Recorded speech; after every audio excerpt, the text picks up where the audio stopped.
नमस्कार मित्रांनो. तर ही शेड बघा, आमचे मित्र योगेश देशमुख यांचं शेड आहे. तर शेडला पहिलं तर लोकेशन बघा मित्रांनो, किती छान लोकेशन आहे ह्यांच्या शेडचं. बघा ही मित्रांनो मांजरा नदी आहे आमच्या गावची. मांजरा नदीला सध्या भरपूर पूर आहे आणि ह्यांचं शेड इथं माळावर आहे. पण नदीला किती पण पाणी आलं तरी ह्यांच्या शेडकडं पाणी येत नाही मित्रांनो. तर बघा शेड ह्यांच्याकडं निप्पल लाईन धुमाळ कंपनीचीच आहे, भांडे मॅन्युअली इथं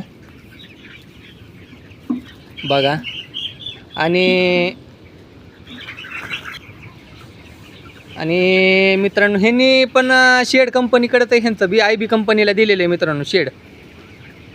खाली ठोस आहे आणि कोबन आहे खाली मित्रांनो बघा.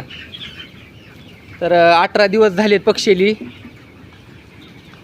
तर आता वजन करायचं आहे, वजन दावतो तुम्हाला.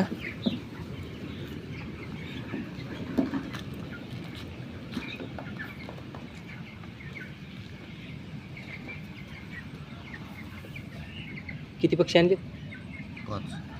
5 पक्षी आणलेले आहेत मित्रांनो. तर वजन बघा 3,900 झाले. बकेटाचं मायनस करायचं आहे अजून.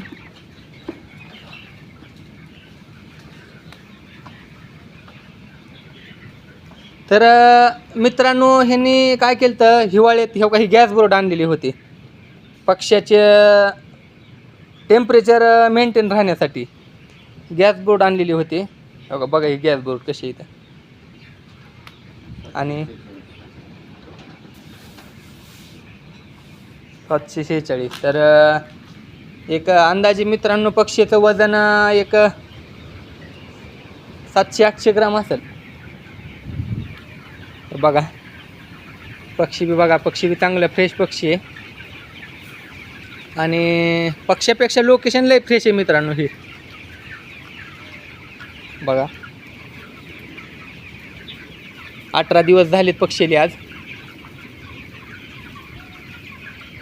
आणि ह्यांनी पाण्याचं सिस्टम आहे आतमध्ये केलेलं आहे मित्रांनो. आपलं बाहेर आहे पाणी सिस्टम, हिने आतमध्ये केलेलं आहे. तर पडदे ही सगळं व्यवस्थित आहे ह्यांचं पण बघा. गॅस बोर्ड मित्रांनो हिवाळ्यात गॅस बोर्ड लागत येतच. गॅस बोर्ड पक्ष्याचं टेम्परेचरमधलं मेंटेन ठेवण्यासाठी गॅस बोर्ड लागतेच.